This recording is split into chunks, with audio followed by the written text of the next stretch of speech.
identified pro-black. History is about teaching us as a people that we're at war. I want to speak about the image of our people. We have to be protective of our image.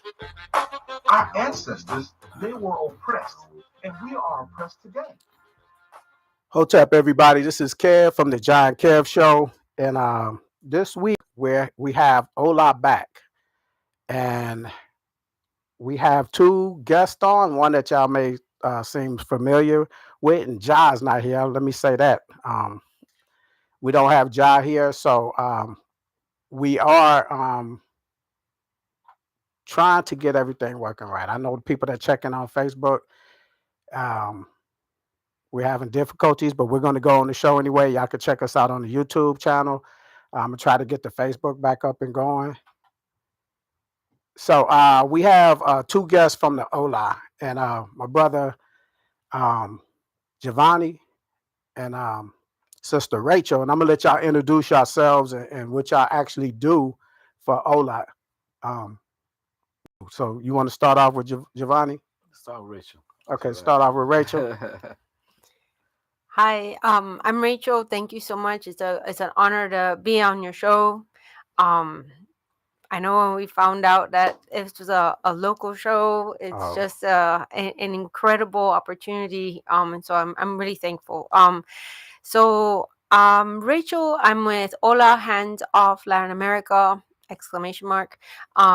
And what we do is we build awareness about what's happening in Cuba, what's happening in Latin America, especially like places where the United States government has and continues to attack and to oppress. And so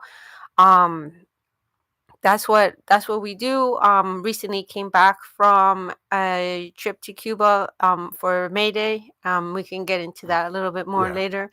But yeah, really excited to be here. Thank you. So what's your position? What's your, do you have a within the official, organization?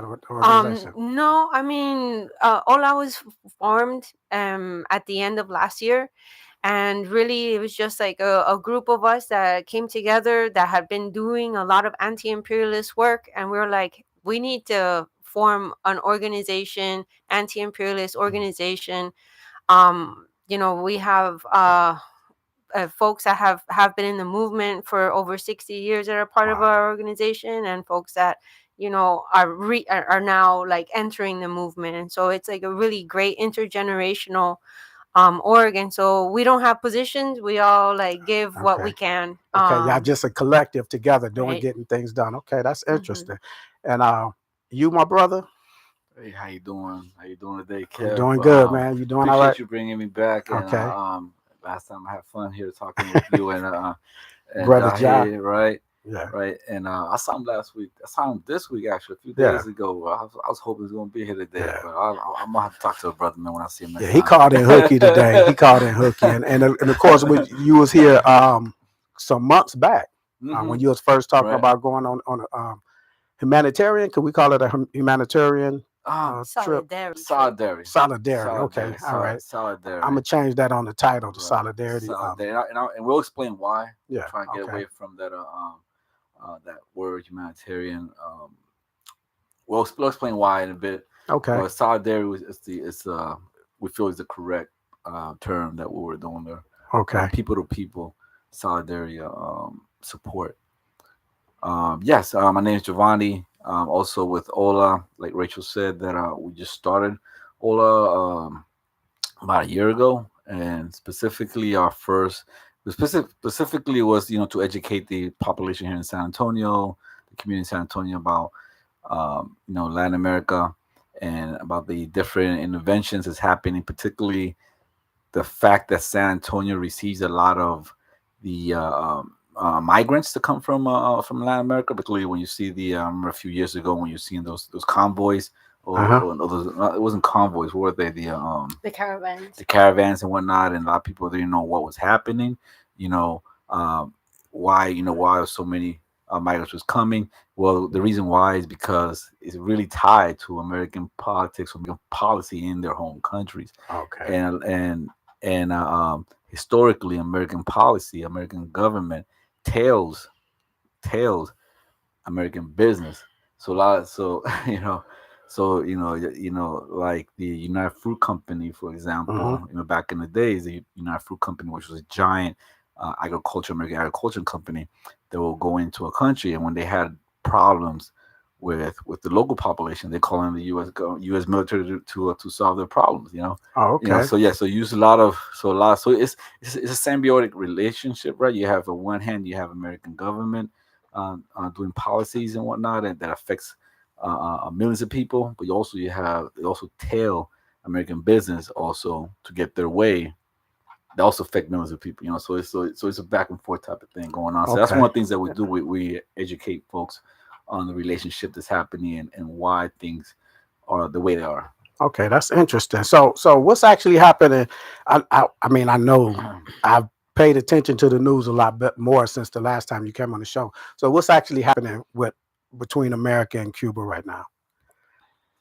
So essentially, it's the continuation and the intensification of over a 60-year blockade that the U.S. imposed on the island, Hmm. simply for the reason that they're upright, they stand up against imperialism, and they refuse to be a colony of the United States. They refuse to um, not have sovereignty over their lands, and they refuse not to have self determination over how they develop and how their people live. And so, um, well, we were in Cuba for May Day, which is like the celebration of worker power, right? The United States decided that they were going to impose more sanctions, right? Okay. But before that, let me back up. Let me back up to January. In January, the United States, well, was was bombing, right? Was bombing fishermen in the Caribbean Sea, Hmm. um, because they blamed it on narco trafficking, and so they essentially violated. It's a crime. Yeah. They were killing fishermen Yeah, illegally. extrajudicial executions. Uh-huh. Yeah. And then January 3rd, they decided that they were going to invade Venezuela, kidnap the president of Venezuela, Nicolas Maduro, and the first militant, his wife, Celia Flores. Um, and they have him Yeah. currently still in New York, right? Yeah. In jail, imprisoned. Um, During that, 32 Cubans that were part of the security team were killed. Um, on top of course, like Venezuelans who Yeah. were also killed. And then I believe it was January 24th or 29th, the United States decides that they're going to cut all of the they're going to embargo energy, right? Any kind of fuel imports to Cuba, to really further strangle the island from living, right? Right. And so Cuba has been dealing with lack of fossil fuels now, and a total blockade of fuels for for months, for half a year. And so when we were in Cuba for May Day, then Trump decides to pass more sanctions on the island. And that was making what we were there to do basically illegal, which was bring medical supplies, bring school supplies, and doing that in solidarity with the island, right, with the people, with everyone. And and then of course the sanctions haven't stopped, right? Like they sanctioned the president, they sanctioned like the organizations. Recently they sanctioned the organizations that are the link for solidarity. So ICAP is called, and I always forget So the acronym. international friends. What is it? I'll look it up. Go ahead, keep talking. Yeah. um and they're the ones that like help organize the solidarity brigades that come from all over the world, right? Right. Then the US sanctioned like the actual a company that Cuba uses for translations, right? For translators. This past week, the United States sanctioned Cupet, the oil company of Cuba, saying that of course back in the day before the revolution that it had American interest, like was owned by Americans. And so you see it's like a nonstop aggressions. Right. The island is an urgent situation. The trip that we went on, essentially, like we had a plan, but because of the oil shortages and the just the dire situation that the country's in, our plans had to be altered every day, right? Okay. The Cubans sacrificed a lot for us to be there, and it's because they want us to come back home and talk about the reality on the island that you won't get from any kind of media, right? Right. Right. And so it is our task, right? Okay. And they're going through like 20-30 hour blackouts every single day, um and that affects their ability to even get water because they need electricity to pump the Right. water out of the ground. So it's extremely dire, and yeah, no, I'll Yeah, let so Giovanni go. ICAP means the Cuban Institute of Friendships with the People. Was founded in 1960 by Fidel Castro, Uh-huh. and it currently has relationships with over 2,000 solidarity organizations across 150 countries. Okay. Right. Um, so so Cuba's a state that that that focuses on solidarity. Right. It's a Hmm. small country. It's a small country, about 11 million people, and they have a very internationalist outlook. As far as they don't have a lot of resources, right? But what they have, they just don't give what they have left. They share what they have. Right. I know I see you have a book there by Mandela. Mm-hmm. When Mandela was released from prison, was I think it was in '94, if I'm not mistaken.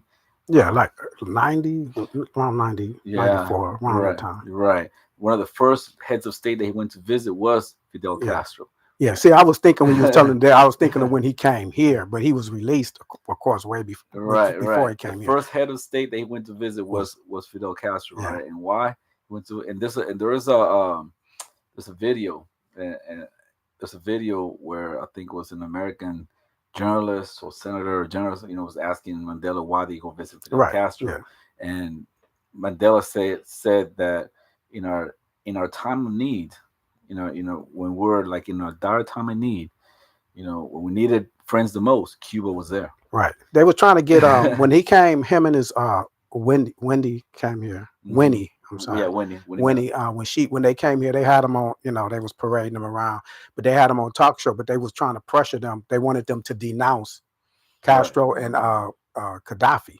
right, And he was saying like those were my allies. Those were people that helped me. right. Hmm. And Winnie was like, she was like a rebel because she was like, y'all didn't say that about when they were shooting them kids from the parade.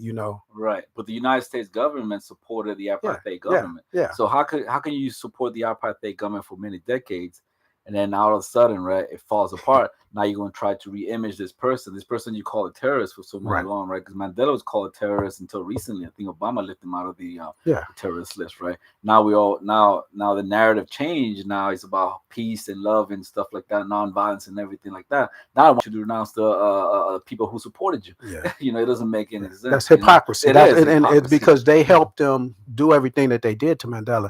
They helped them do everything that I mean the CIA. Hmm. So what it is as American citizens, you don't hear all of that stuff. Hmm. You just think, okay, that's happening over there, and we have no part in that. We just sitting back, but actually we got our hands in the cookie jar, Exactly. helping them do all the things that they're doing with Stevie Biko and things like that. The Hmm. CIA helped give them the location where Biko was at, where they captured him, Hmm. and and of course what happened after that, he ended up being killed with his imprisonment. But they were doing everything to Mandela, the CIA, so the American government had his hands in there, Exactly. and that's the hypocrisy that I was talking about. So you said I said humanitarian earlier, and you So corrected me. You said right, solid. because the way that the Trump administration, right, and the whole Trump, Rubio, Vance, the whole gang, right, the way their narrative is that Cuba is a failed state. Okay, We can't fail state out of nowhere just because, right? You know what I'm saying? okay, That Cuba is a humanitarian disaster, right? Just because, out of nowhere, just one day, they just came up one day, became a failed state out of nowhere, right? 60 plus years of sanctions and blockade had nothing to do with it. And, right.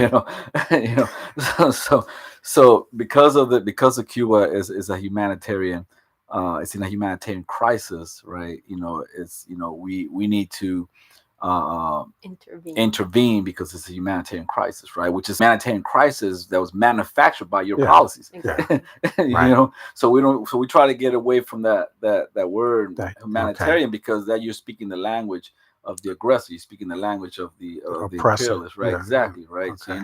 so it's solidarity, and solidarity, right? It's a verb. Hmm. Solidarity is an action. Solidarity is not something you feel, something you hope. It's not hopeism, right? It's something Right. you actually do, and that's one of the things that we did. Is solidarity is that we moved, uh, um, medical supplies and school children supplies to Cuba. I mean, our delegation alone, because there was a lot of delegations there, right? So we made up a delegation from San Antonio. There were four of us, right?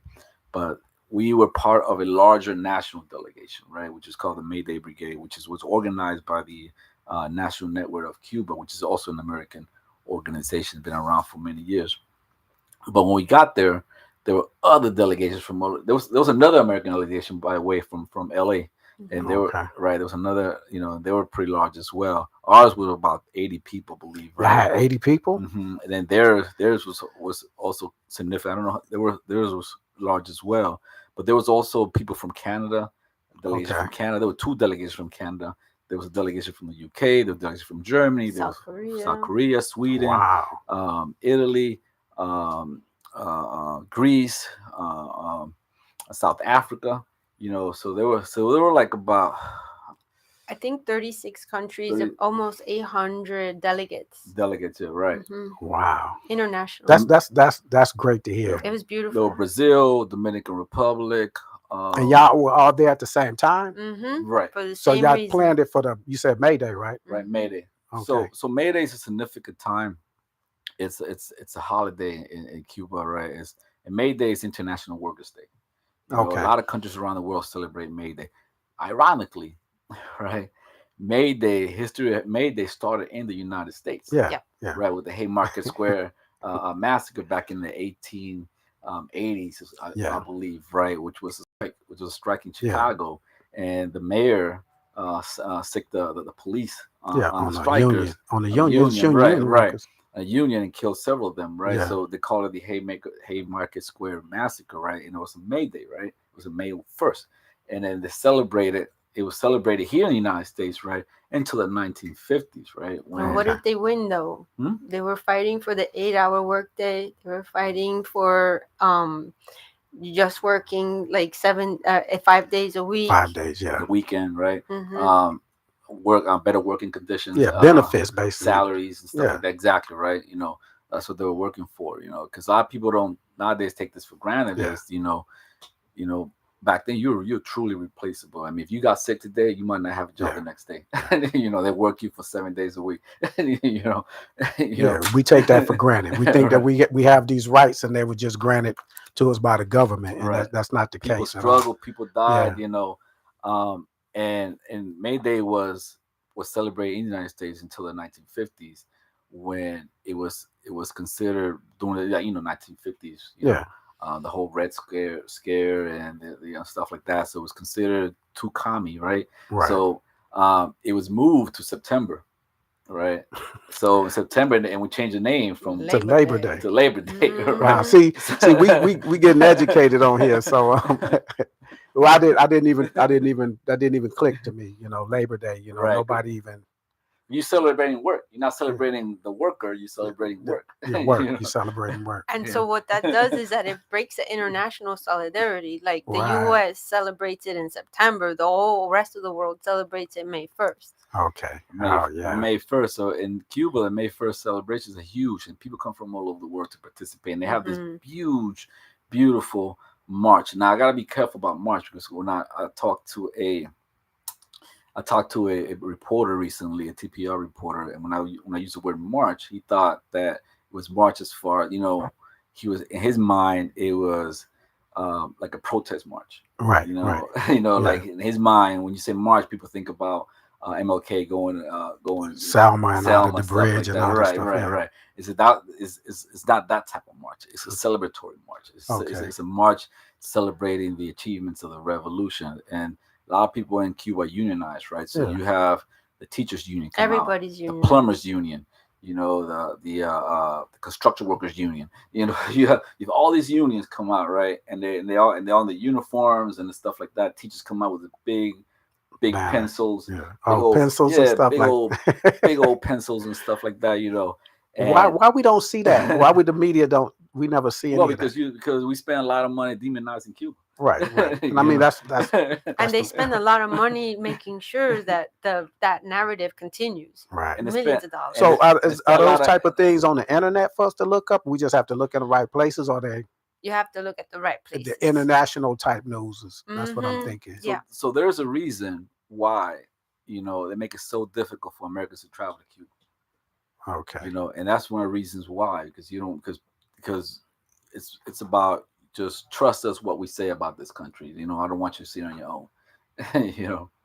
I don't want you to see it through your own eyes. You just trust us trust Yeah. us Yeah. what we say this happens in this country. And it's been grilled onto us, right, for decades and decades and decades. So we grew up with this idea that Cuba is some dystopian, you know, Right. totalitarian state and whatnot. And it's far from that. Well, the government has done that, like you was talking about. What was that called? I'm trying to think of that movement, the red, where they was the scare. They was Mm-hmm. making us communist. Everyone was a communist, and that went all the way up until the '60s. Like they labeled Angela Davis. You're a socialist, you're a communist, and all this stuff. And communist meant something terrible. It's supposed to be. And if people are educated, and you understand that what they're doing, that's getting rid of like the things that you're talking about. The imperialism. Mhm. That's anti-imperialistic mindset, and that's tribalism. The tribalism is the core of that, where everyone in the village ate. It was no one, you rich and they're poor. They're the workers. Everyone played a part in the village. That's tribalism, and that's what socialism is about. Everybody eating and everybody being able to have a living. And Humanitarian, yeah, human and yeah, communitarian, yeah, being living in communities. communities, yeah, Right, a true Redistribution. community. Because we use the word community, Yeah. right. but our communities are different. Over here, that Yeah, community is yeah. rich, and this, they're struggling. Over here, you have the ghettos and that. But that's the true community where everybody was actually true, and that's what they were scaring people with in the '50s. They were saying the communism is taking over. They're coming. The red movement, the McCarthy. Yeah, McCarthyism. that's what was happening. But I appreciate everyone that showed up on Facebook. I have Ellen Hightower. She said hypocrisy at its best. And Josiah, he said, I can't believe the citizens are subjected to live in those terrible conditions. And that's why we have brothers and sisters on to let us know, make us aware of what's happening. And Because it ain't just the citizens, it's everyone. right, everyone is it's not like they have an elite um, class up there that's living okay. Mm-hmm. And we got Jah chimed in. He said, Hotep, Kev, Giovanni, and Rachel, great show. Giovanni, can you speak about the importance of the strategies of the political, education, medical aid? And that was the one thing. So keep that in mind. He said, and also he finally, how often does Ola go to Latin America to assist those brothers and sisters in need? He said, great show, Kev, and keep up the great work. Hola. That's Okay. awesome. Thank you. So Thank you. yeah, that's so y'all want to tap into that. He has two questions. and one was he talk about the importance of the strategies of political education and medical aid. So one of y'all want to tackle that? Yeah. Um so political education is everything. I mean, we were just talking about like how do we get access to like what is real, like what is happening on the ground in Cuba, right? So like media literacy, like where to actually find these things. But more important than that, it's like in the United States, just like our own liberation movement here, we don't learn about those in school, right? Right, We don't learn about Mayday. We don't learn about the Black Panthers, or even MOK is just a paragraph, right, right, and so um political education, in order for us to like actually like understand like our position in the world and the world that we live in, like we need to share our knowledge, right? We need to have intergenerational like meetings of just sharing information, right? We need to be able to read and translate what great works say, right? Great revolutionaries, like what they were talking about, to each other, and then of course to our younger generation. So education is seriously everything, and a lot of things that Ola does is education based. We use film to talk about like Cuba's literacy campaign.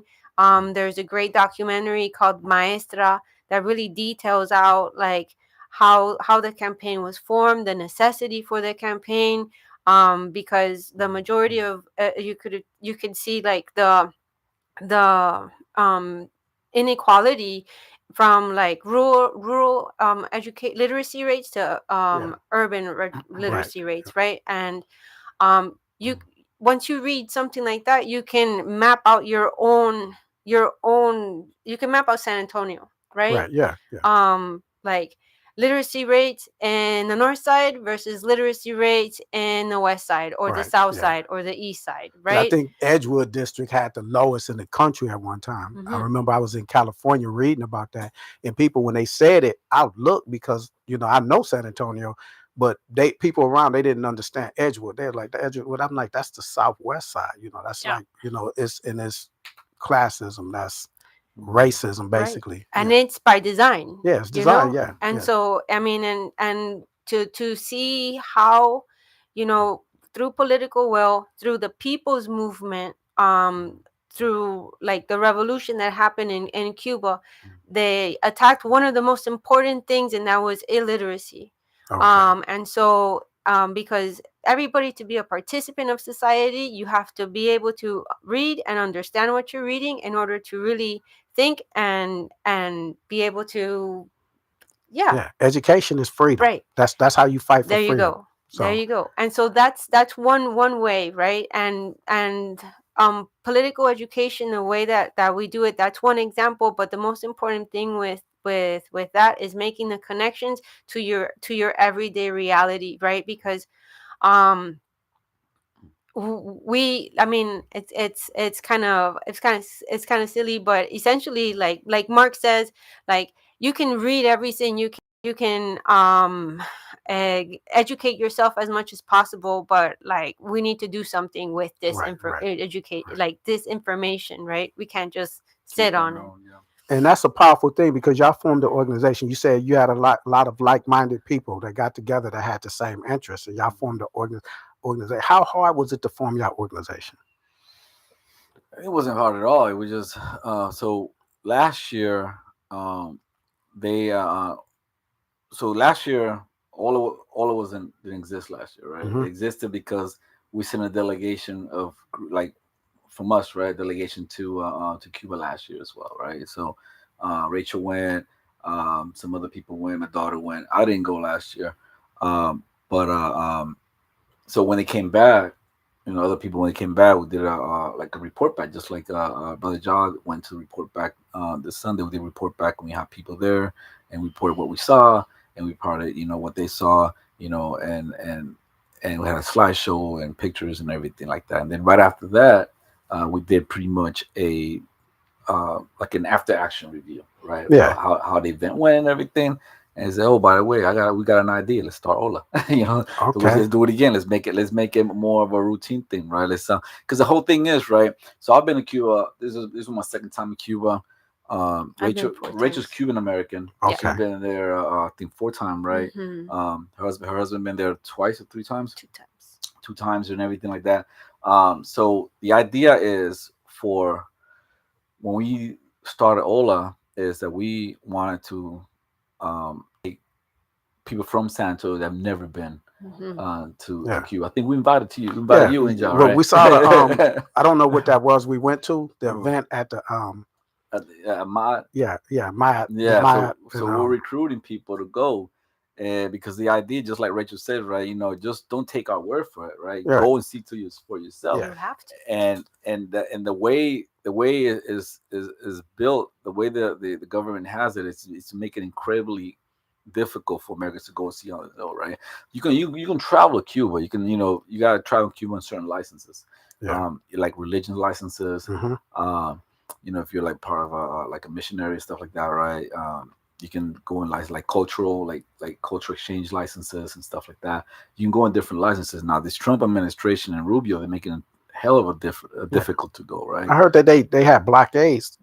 They were stopping people from giving aid. That's what I heard. That's what Rachel said right at the day of May Day. Yeah. That's when they announced That's it. when they announced. Okay. See, now it makes more sense why they did it when they did it, That's what they because they announced. knew everyone was probably going to converge over there and try to help That's them what they're out. announcing. I mean, Cuba have this international medical brigade, right? Hmm. What they call Henry Reeve the Henry Brigade. Reeve, right? It's named after an American. It's named after an American doctor, Henry Reeve, that did services in Cuba, uh, probably in the 1800s or so, right, or Okay. early 1900s, something like that, right? So it took his name, Henry Reeve, right? Um, and they have like thousands of doctors deployed all over the world, right? Well, they And train them there. right. Yeah. Yeah, but they train them in Cuba, right? But they had what they call the white coats, right? And they deploy them all over the world, right? For example, when the Ebola crisis happened in Africa, right? Hmm. They sent a team of doctors there. When COVID started, right, in China and particularly in Italy, that's where COVID was really Hmm. really hit hard in Italy, in Portugal, Right. and in Turkey. And in Iran, right? It was hitting at the beginning. It was hitting very hard in those areas. So Cuba sent doctors over there too. Cuba had doctors in Jamaica, had sent doctors in Dominican Republic, Venezuela. A lot of poor communities, right? When Pakistan had that terrible earthquake, Hmm. they sent a lot of doctors. Not only they sent doctors, they sent because they're very also experts in disaster recovery Okay. and disaster management, right? So because you don't hear like like recently was the last year they had that hurricane that went through Jamaica and just went through Yeah. Jamaica, Yeah. ripped through Yeah. Jamaica. It also went through Cuba as well, Okay. right? So So they didn't even mention that as right, far as. right. So it destroyed. I mean, it destroyed Jamaica, killed so many people in Jamaica and stuff like that. When you go through Cuba, right? If you have one person, two people die, right? It's a lot of people. Yeah. The way their system works, the way how they organize their national disasters and stuff like that. A lot of people in poor countries, right, want that expertise, right? So they went deploy people to Pakistan to help them in their for the devastating earthquake that they had and stuff like that, right? So anyway, one of the sanctions that they did recently, right, was Rubio is declare these doctors human trafficking. The Cubans were human trafficking doctors, Hmm. right? And it pressured. When he did a tour through Latin America, and it pressured all these countries. He went to Jamaica, went to all these countries in Latin America that had Cuban doctors stationed there, right? Because they go to the rural areas. Because a lot of these countries, for example, Jamaica. I'm gonna give you an example. Jamaica, if you're a doctor in Jamaica, Jamaica's a capitalist country, right? Right. And and so the logic to pursue is to pursue a profit, right? So if you're a doctor in Jamaica, you're going to be in Kingston. That's where the money is at. Yeah. But if you're a Jamaican living in some rural place in Jamaica, and you want to see a specialist, you have to travel to Kingston, because they're not going to go over there, right? Because that Jamaican doctor, wants to make money. There's no Right. money to go over there. So what those Cuban doctors were doing, they were going to the most rural areas in these countries, Hmm. and so this country, so these people having doctors who seeing doctors, they don't have to travel as far now. Right, They right. have doctors right there and specialists right there and all kinds of stuff, right? Cuban medicine is renowned worldwide, right? So when they declared them being human traffic, they're being human trafficked, right? Then Cuba went country by country to pressure them to stop Yes. accepting Cuban doctors, right? And threatening these countries like gangsters, threatening these countries, tell them, you know, do not accept these doctors anymore. So one by one, these countries started pretty much redeploying those doctors back into the countries. Now, those doctors is a source, also is a source of revenue for Cuba as well, Right. because for one thing, those doctors get paid more when they're out there, because they get a bonus pay, like when you get deployed in the military, Yeah. you get the separation pay and all that Yeah. stuff, right? It's kind of the same concept, right? So they get paid more when they're out there, right? And also that country also pays Cuba for having them there, right? Because they can't make their own doctors go to Yeah. go Yeah. Yeah. to go to the rural areas, right? But Cuba does it for them, so it's a win-win for them. It's a win-win for a lot of these countries, right? So it's a source of revenue for Cuba as well. So to cut that revenue, to further end the sanctions, or to further end the blockades, right? Is for to cut that link, so those doctors, so those countries will not use those, will not have that service. And I was watching a video when they were leaving, all these doctors were leaving on a plane and everything. You Hmm. saw a huge amount of Jamaicans. I want to say it was Jamaica, but it was one of the Caribbean islands, and they were just waving them, crying and stuff like that, Hmm. because Right. now these people are going to be left without medical attention. Yeah. Right. I saw Wow. that with Guatemala It too. was in Guatemala, Yeah. yeah. Hmm. So that's this is information and education that y'all won't get in school, you know. And we appreciate y'all being here, educate. You educated us last time, and now we're getting even more information. The second question that y'all asked, he says, how often do y'all go to Latin American countries? Now y'all only go to Cuba. Y'all, I mean, only been around for a year. yeah. So how often do y'all plan to go? Y'all plan to go? I mean, we would like to go as much as possible, right? But we need more people to go, right? And Okay. so part of us like being with the National Network on Cuba is it's like a national organization that already organizes the Mayday Brigade, but there's also others, right? There's Right. the Pastors for Peace. They're organizing one of them, and then Venceremos Brigade, they're organizing for Fidel Castro's centennial birthday in August. And Okay. so there's like a trip happening then. There's Code Pink, that's who Giovanni went with the first time. And man, I don't even know who else, but like there's a lot of organizations that organize these trips. It was a CT. It We was a CTC. What was the LA Hawk? Oh, the U.S. Hands Off Cuba. They're more labor focused, but yes, they go every May Day. Mhm. And so there's organizations that like we would like to link up with, right? So that we can have more opportunities for those that do want to go to see Cuba with their own eyes, to bring solidarity, like that we can facilitate that. But our goal is to go at least yearly. Oh, okay. And a primary goal is to at least take one person that never been, Get more That people hasn't to been. go. that Yeah. haven't been to Cuba. Exactly. And the thing is, I think the way to do that is educate people about what's happening. And Hmm. you probably could get more donations if people know. When we were at our place, the Maya Market, they have so many names. Sharon Simpson Anderson, tell us the new name, because I'm still calling it our place. And our hotel sister, I appreciate you showing up. But I think we found out about you by going there, and it was something totally different. I can't even think what the event was. Then you made an announcement about people going, signing people up to go to Cuba, and that's what me and Jah was there listening, and then it was like, hey, talk to us more about that. Then when you came on the show, man, it was like a education burst. Like, man, half of the Venezuela, we don't hear about all of this. We don't hear about what's Hmm. happening in Cuba. They don't want us to know Right. because, of course, a lot of people would be enraged about what's happening. So the sanctions that they have, and a lot of people, you don't hear about the blockades and stuff. I heard a snippet of it, but by you being on the show, I was like, okay, now they're doing the blockade. So Hmm. that made me pay more attention to what's happening there. Now, now think about this, right? I mean, they go. Cubans are having blackouts. Last, I mean, the government to they're doing to pretty much preserve whatever little oil that they have left, right? They're doing Hmm. these rolling blackouts, right? And people go without power for as much as 24 hours without power, Yeah. right? And most people in Latin America, most people in Caribbean, cook with gas. Yeah. With gas cooker, right? Gas. Yeah. Gas, right? Now people are cooking with charcoal and leña, Logs. logs and stuff like that, right? Because Wow. then, right. So if you have a car, gasoline is ration, right? So the priority for gasoline are for like emergency vehicles, transportation vehicles, right? Government vehicles, etc., right? Because they're trying to squeeze as much as they can left, right?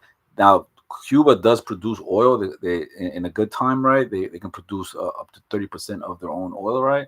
And they have like 3 refineries, but Okay. two of them are not working because of lack of parts because of the blockade.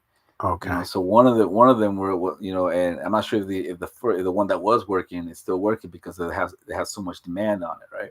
Now think about this: the war, when Trump's war of choice and Netanyahu's war of choice against Iran happened Hmm. in March, right? You saw how the gas prices stock, Yeah. rose up here in the United States by cents, and people lost their mind. Right. Right. Right. People were losing their mind because now they're paying $4 a tank, or in California I think they were paying like seven Yeah. dollars, right? They were losing their mind about that, Yeah. right? And the Trump government was doing everything they can to try to settle. They were lying, telling people that peace going to come next. It's around the corner. We won and everything. They're trying to play the market so they can bring down the oil prices, right? Because the election's coming on, right? Yeah. Because people here motivated by when it comes around election time, they motivated by what they're paying at the pump.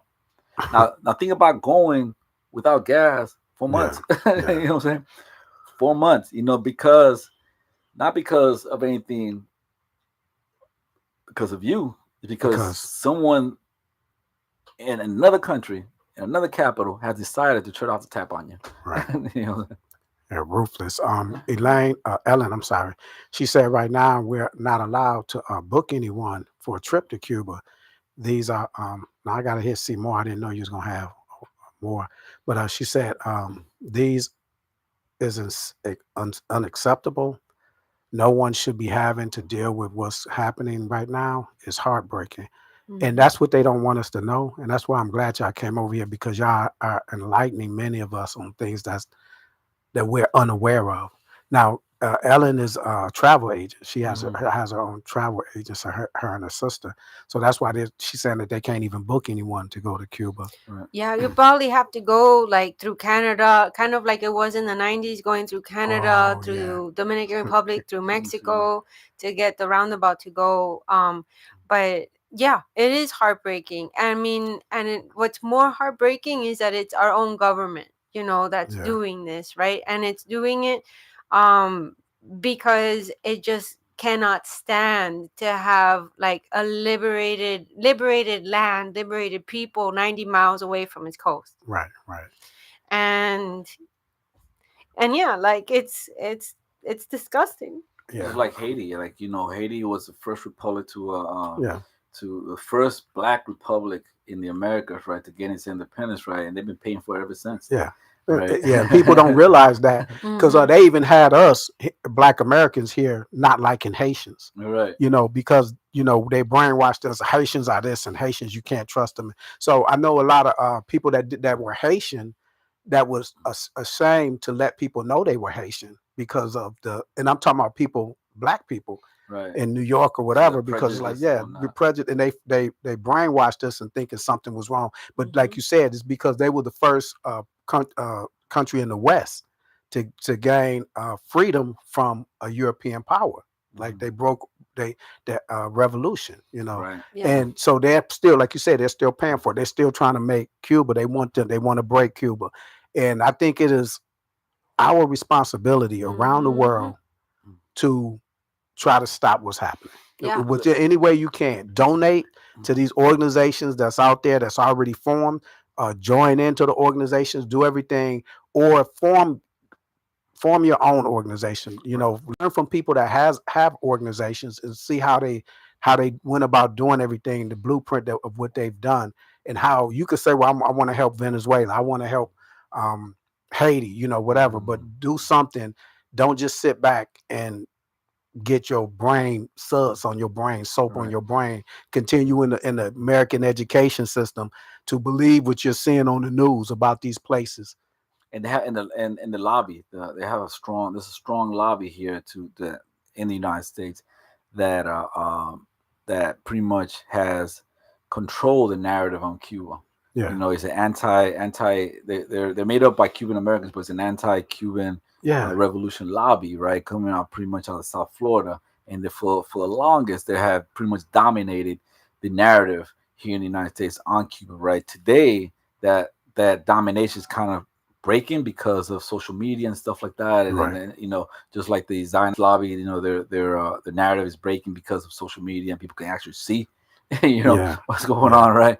But that's, you know, that's another thing to be wary of. And Rachel will hit on the how to connect with the ACC and everything like that. okay. But I had a thought, you know, just now about, you know, Haiti, and make that comparison with Haiti and Cuba.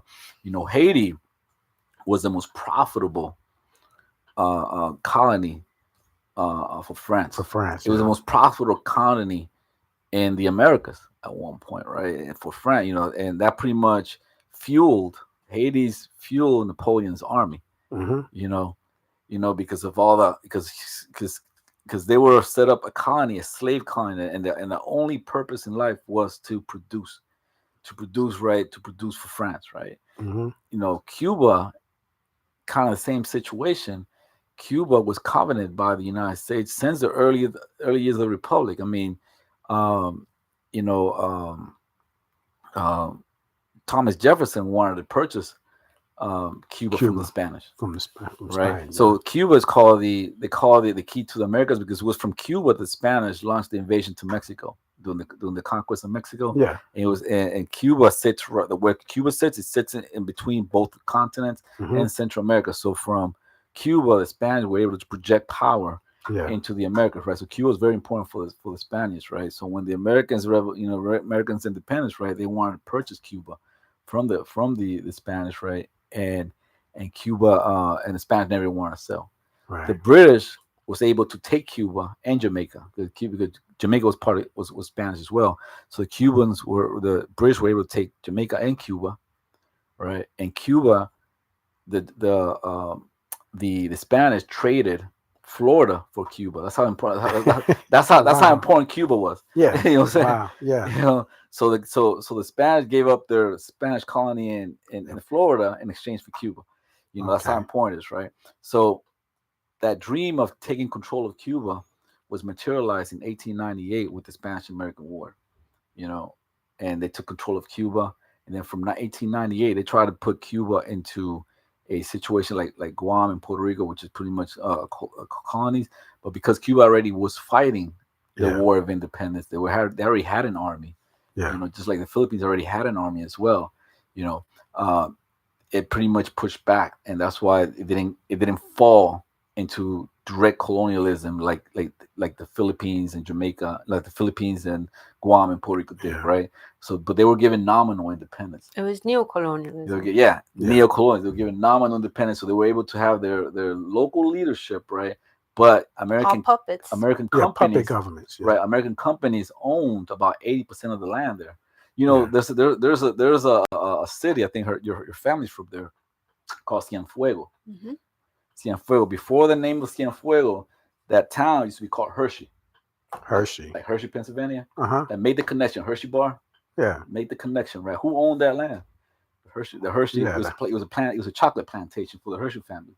You know what I'm saying? So that's how Cuba was. Yeah. That's how Cuba was. It was owned by American corporations and gangsters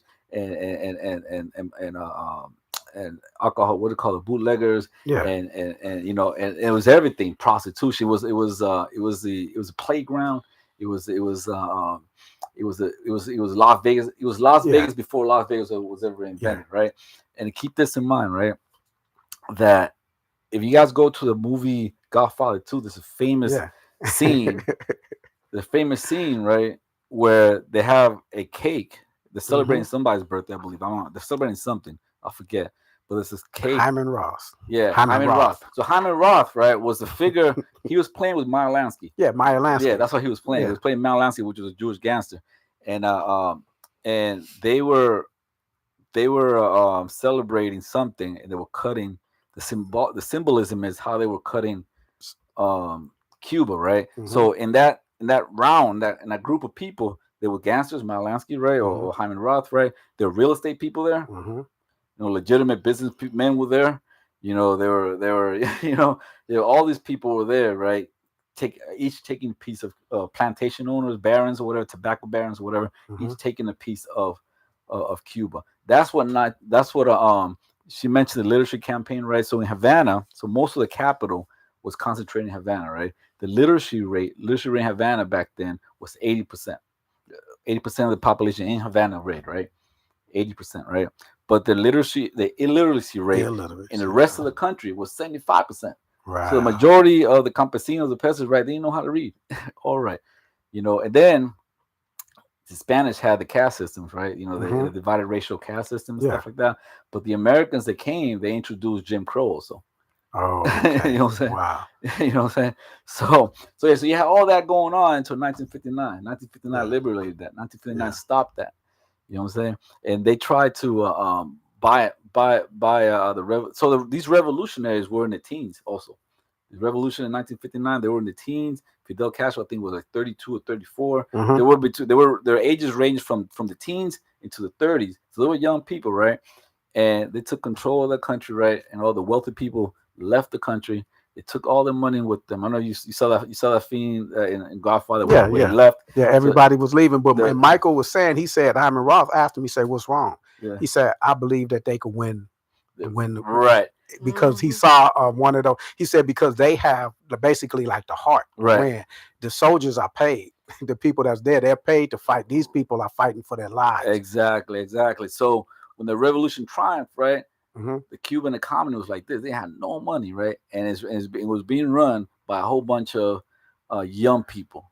Because Okay. all the banksters, all the bank owners that left, everybody, all the institution people left and all stuff like that. So they had to start from scratch, Yeah.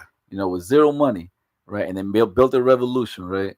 They built a revolution, and they were being able to sustain. They were able to send forces to Angola to support South Africans in the media, right? That's Mm. how So they became a pillar of inspiration and example around the world, and that's why they can't be forgiven.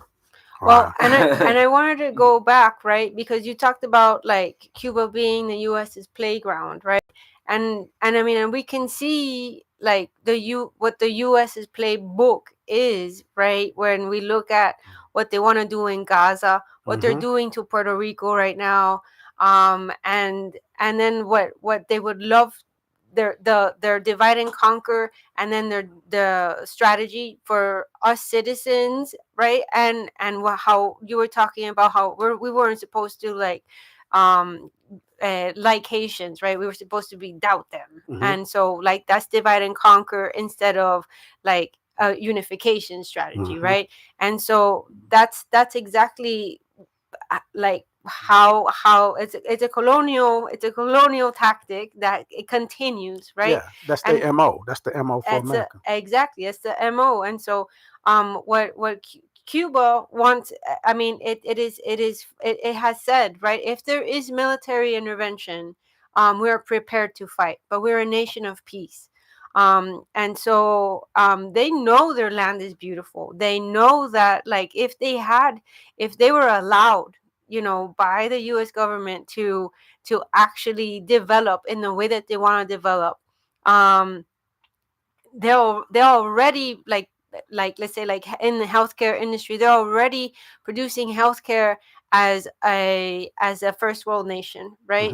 Hmm. With very limited resources. So what I'm saying is like they know exactly the value that they have and the value of their homeland, of their actual land, and they're not going to let anybody or anyone like take it away from them, Right. because like you said, they're upright people, and they're going to defend it. And so going back to what Giovanni was talking about with the Cuban American lobby, I think like we have to hammer on that a little bit more, because you know, here in San Antonio, for example, we're having like a big influx of Cubans, right, and Venezuelans, because of, you know, the caravans that Giovanni mentioned. We had the Migrant Resource Center here as well. And anyways, like it's not like in Miami where there's like a hub, right, and Hmm. it is just like a toxic hub of just anti-Cuban sentiment, anti-Cuba legislation, anti-Cuba media, like constantly, right? Here, what we have, and I have seen it a lot, is people that say, "Oh, I have a Cuban friend, and my Cuban friend says that the government's bad." Oh, I have a Yeah. Venezuelan friend, and my Venezuelan friend says that Maduro's a dictator. And it's like the Cuban Americans, and I can say like I grew up in Miami, so I definitely, like, I grew up with this propaganda, right? And basically, like, it is an intentional propaganda set up by the state to weaponize you, like as somebody of origins, like Cuban origins, of Venezuelan origins, of Chinese Hmm. origins, of any country that the US has beef with, or Hmm. that they Targeted. the targeted country. They weaponize that culture, right? And so for Cuba, for example, had what they called wet foot, dry foot for a long time, which was like privileged immigration status. So you come, like, as soon as, like, if you're a rafter, like in the 90s, and you touch land in the United States, like you were granted like asylum Right. Right. immediately. Right. And that no other country has that, or had that at the time. So it divide and conquer strategy. They broke the solidarity in the immigration movement. um and they weaponized that those people, giving them what nobody else had, and everybody had to wait years for, right, Yeah. like to be to get asylum. um it it it is like, it is like the we call it doing the job of the FBI, Yeah. you know. And so essentially it's getting those people, like Cubans, to talk badly about their own country. And so, like, for myself, like I did not go to Cuba till 2019. That was the first time I ever went. I grew up with the idea of Cuba from my grandparents talking, from my parents like talking about it, and it was always like stuck in time, right? They denounced the revolution, and so Mm. like they were stuck in time, and everything before the revolution was wonderful. And it's like, if Right. you look at history, it wasn't. Like, we just Yeah. talked about it, literacy rates on the floor for the rural people. um and they were poor. You Yeah. know, they were poor Cubans.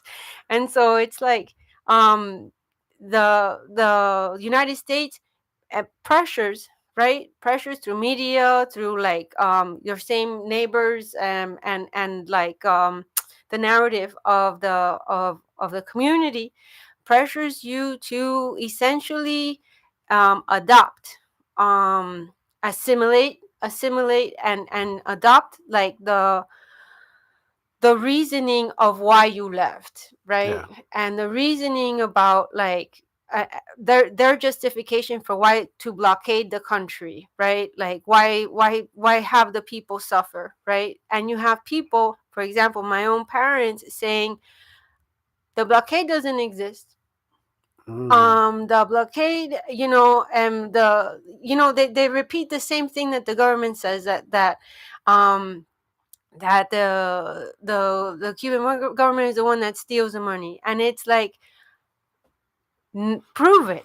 Yeah. It Yeah. doesn't. It's not like that. You haven't even they haven't been there in over 50 years, and so there's no way that they know. And so I say all this, right, because I think it's really important for us to understand that it is part of the imperial strategy, right?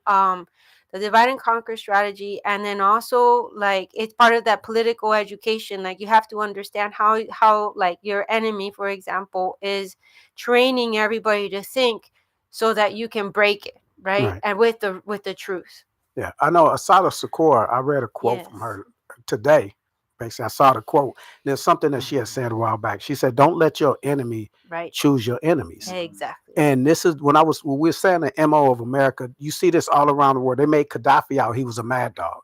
And when I meet people that's uh from the area, they was like, "Oh, well, he did this." And you look at what everything that they had for their citizens, it was, man, that's we don't even have that. Mm-hmm. They made and Castro, Dan Lebitard, he was an ESPN Cuban, and he got mad at Kyrie Irving because Kyrie Irving had a Castro shirt and he just lit into him. You don't know this Castro was a monster. He had people, he had families, her whole families murdered. And I'm like, wow. And I'm thinking, I didn't know that. Here he's a Cuban telling me how bad Castro was, and Mm-hmm. I had something, but I don't know. Because he's saying, and when you were saying in Florida, they had this contingency of Cubans that's anti-Cuba. They're buying into that. Then that's what Lebertar was. He was Right. mad at a basketball player for having I think it was Castro shaking someone's hand. And he said, how dare he do that? He offended the Cubans here and Cubans that had to escape Cuba. And they was making him out like he was Hitler. And I was like, I never heard of it. I heard all of Right. that. I just heard he was a revolutionary. I heard Yeah. Che Rivera and I heard of Fidel Castro and the revolution, they made him out like, and I'm like, this is a Cuban saying this. That's what came to mind when y'all was saying that, the mindset. So that's interesting. But at the same MO, they do it all over. Everybody's a monster. Saddam, he's a monster. Noriega, he's a monster. They're Right. killing the people in Cuba. But we're doing that. We're Exactly. killing the people. With Noriega, they're saying he's killing the people in Panama. He's doing this, and these people are, and they're the ones going around doing. You getting caught every once in a while with your hand in a cookie jar Right. when people open their eyes and see it. Mm-hmm. You know, They're doing it over there and they're doing it here. yeah, They're doing that same strategy here. Because I mean, like, how many like houses people do we have? How many people don't have food? How many people don't have access to clean water? They right. shot that lady in the face when she was taking pictures of ICE Yeah, agents. yeah, Yeah. yeah. And then they try to clean it up, or it's a reason, and this is brainwashing happening. Mm-hmm. So let me see. Tell me about the trip. Tell me I how was did it gonna, go? I was gonna ask. Yeah, I was gonna say. yeah. I know. We pushing time, but it don't matter. I want to. Right, We got to right, get right. all of this out. So Right, you want to start? Well, the trip was really great. Giovanni went for a week. I went for 2 weeks. And so we can bounce back and forth. But it was really just beautiful, right? Especially since it was a international delegation. We met many people from all around the world. We went to different hospitals because of the aid collection that we did here. That was like, thank you to everybody that donated. Thank you to my Ma, bookstore. so SWU, Southwest Workers Union, Yep. to Esperanza Peace and Justice Peace and Center. Justice Center, and all the individual people yeah. that did dropouts and stuff like that. Yeah. So how much did y'all get?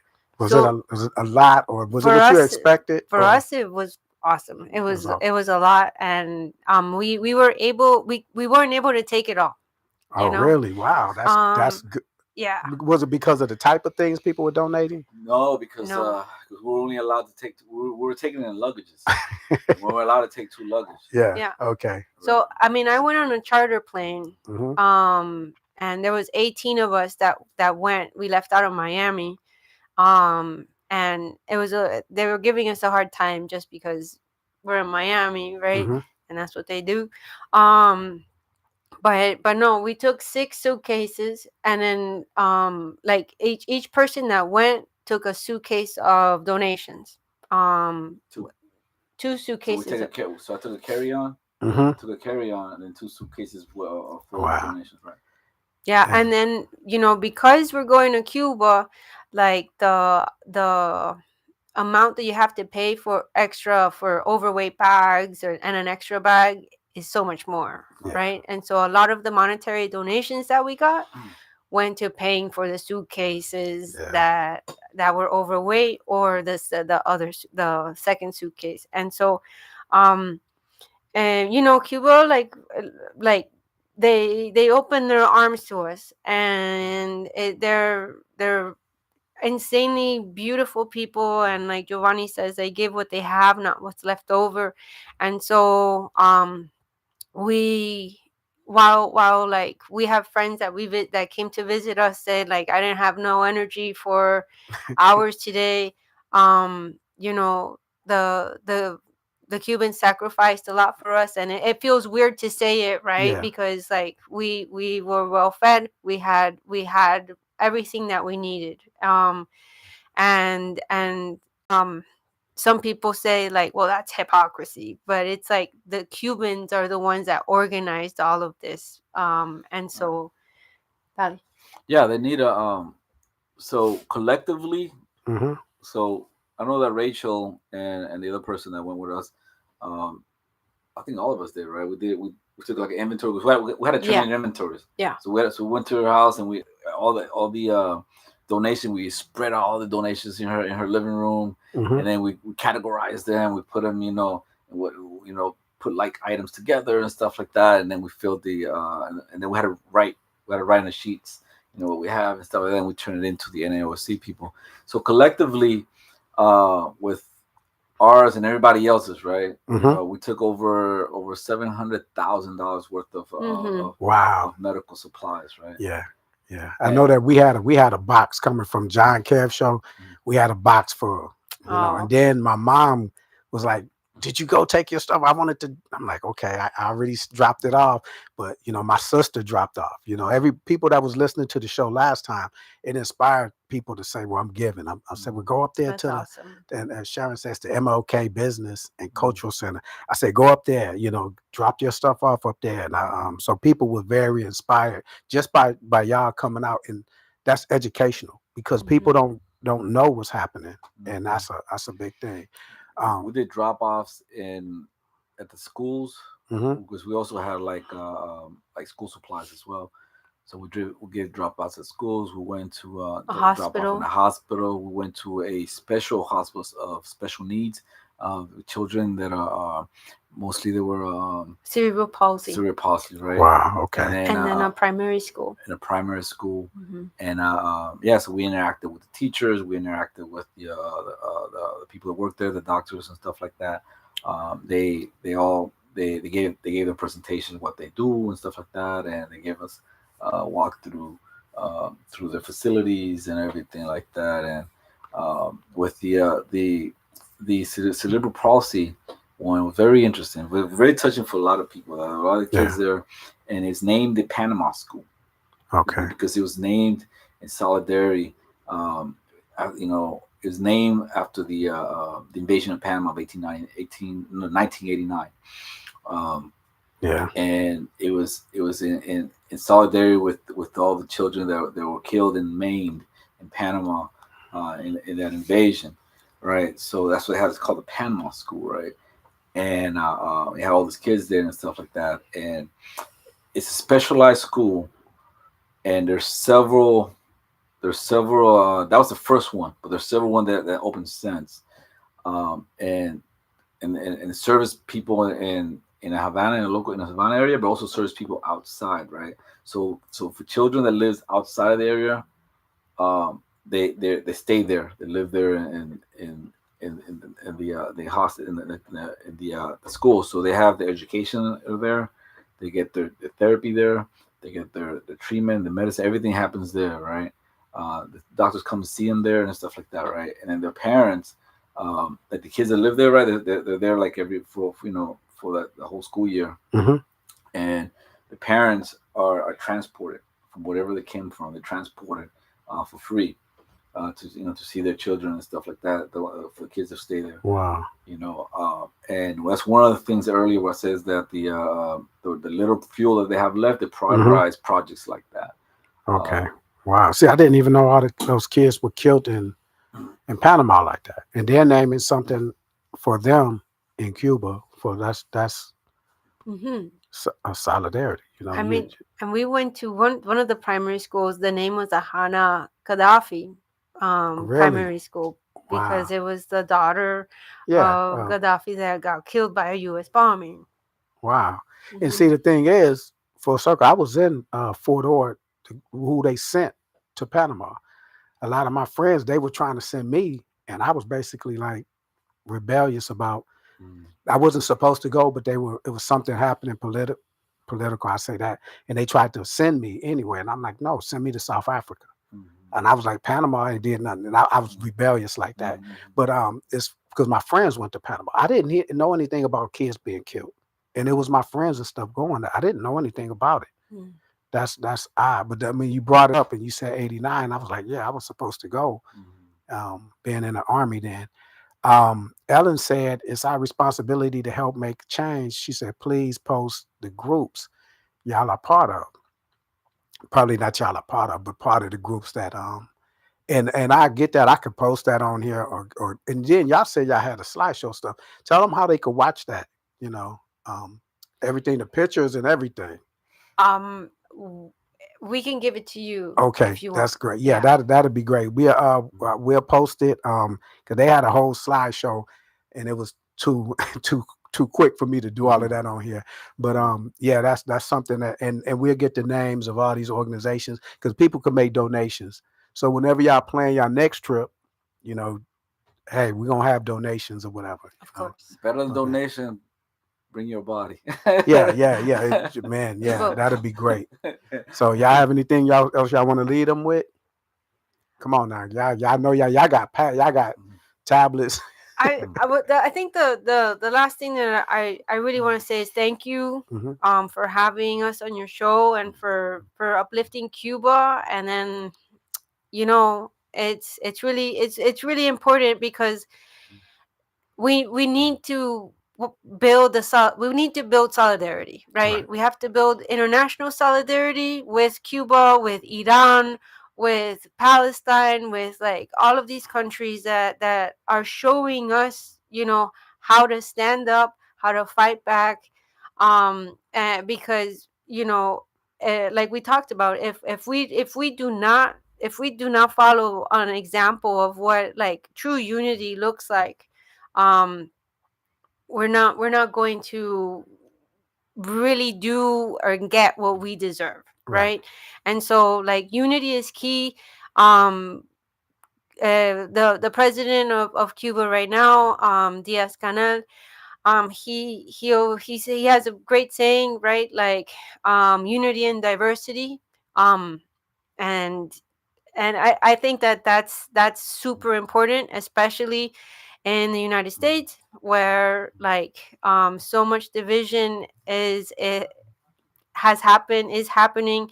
um we need to look at Cuba as the beacon, a beacon that's showing us like, you know, that a different world is possible, right? Right. Where people have their needs met, where they're doing so much with so little, and they're doing it because that is what we're supposed to do for each other. Yeah. And you know, they fought for it, we can fight for it, and we're all going to fight for it. So let's unite and be and stand up upright and fight for what we need. Yeah, that's beautiful. You have anything you want to leave them Yeah, with? so just like back of what Rachel said, Cuba is the beacon of light for us here as an example. I mean, after the incursion in Venezuela on January 3rd this year, Trump came out and said that Cuba is an unusual threat, is an unusual threat to the security of the United States, right? Um, that threat is a threat of the good example. Yeah. That's what that threat is, right? Yeah. Threat of the good Mm-hmm. example, right? You know, they're being asphyxiated, suffocated because of the potential that they have, and you know, you want to pretty much strangle the baby in the crib, you know. Right. That's what that's what it's all about, you know. Shortly after that, he also declared Rubio talked about the NNAD, the National Defense Strategy, right? And that's what they declared what they call the new Monroe Doctrine, or the Hmm. Donroe Doctrine, right? Which what they said is that the resources, because Latin America is a resource-rich country, is a resource-rich region. You know, Hmm. the two most wealthiest continent in the world is Africa and South America. Those are the two most Right. wealthiest continent in the world, right? The least wealthiest continent in the world is Europe. Europe. Europe is not even a continent; it's an appendage of Asia, Mm-hmm. Yeah. right? Um, so So they declare that Rubio declared that that all the resources of this hemisphere, Mm-hmm. right, is for the national security of the United States, right? Pretty much that's what they declared, right? Um, so Mm-hmm. four things that the Cuban people want to tell one the message that the Cuban people want to give to Americans is right. Four things, right? Four pillars, right? One thing, no war in Cuba, right? Take Cuba out of the list of states sponsor of terrorism, right? There's no reason for them to be there. Donald Trump put him on there in 2019, and it's been there ever since, right? Um, Lift the blockade. The final one, giving back one time. So the Cuban government does not accept the U.S. troops in the piece of their territory, which is Guantanamo. Okay. In Guantanamo, and I remember when I went there the first time I went there was in 2015. I remember someone in our delegation thinking that Guantanamo was just an island. It's not an island. It's an actual piece of Cuba. It's actually in the Wow. southern. It's actually it actually take a whole bay, the whole Yeah. coastline of bay of Cuba. It's part of Cuba, and they don't accept. They don't accept that. They don't. They want their land back. So did they close Guantanamo Bay? No, it's still They open. haven't. They're still open. Still open. They Mhm. just. I know they said they ceased. It's a Yeah. naval base. Yeah. It's a U.S. naval base there. Okay. All right. You had something else you wanted? Yeah, one more thing to piggyback off the no war on Cuba. If you do want to get involved, connect with us over Instagram. Look up Hola, H.O.L.A exclamation mark San Antonio, and you'll find us. We are preparing. If you want to get involved, we are preparing for a rapid response. So essentially, like, they hope it does not happen, but with the unpredictable and belligerent nature of this government, it's possible that maybe there will be some kind of military intervention.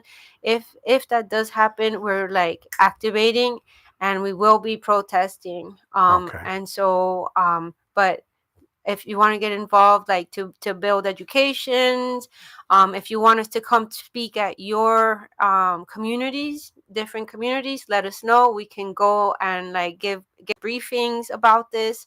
um, and we're happy to do so. The more spaces we're able to tell people about Cuba and what the situation on the ground, and make connections with our situation here, the stronger we'll be. So we appreciate you. Yeah, the threat of war against Cuba is real. It's very real. Given that what's happening the last few weeks, what's happening in Iran, with defeat, strategic defeat of the United States in Iran, um, the most logical place where they want to take it off on Yeah. it's on Cuba. They want that W, and Yeah. And I was gonna say they that feel they get they the took a W. they took an L. They don't want to say, but he took an L in Right. everything with Iran, and so now he needs a victory, something he could put on his belt and say that he Mhm. did. And Cuba's going to be the obvious choice. Something that this egotistical maniac wants, to gloat over. So, question whoever you want to vote for. Question local politicians Mhm. about their stance on what's happening in Cuba, their stance on what's happening in Palestine, their stance that's happening in Sudan, Venezuela, all of these places. Have those tough questions for them to have to answer before they give you get their they get your support, or you Mhm. give them yours. Ask them these questions that they don't want people to ask, because that's putting them on the spot and know where they stand. And I appreciate y'all showing up. This was another great show, and hopefully y'all come back and let us know when y'all about to come on again, or go back again, and maybe we could have a drive Yeah, for donations and yeah, for stuff. sure. That'll be Yeah, awesome. I said Uh, follow us in Instagram. Our handle is at Ola S was it STAX, right? yeah, San Antonio, Texas. Right, Uh-huh. STAX, right? Ola STAX. There you All go. right. And peace. Thank y'all for tuning in.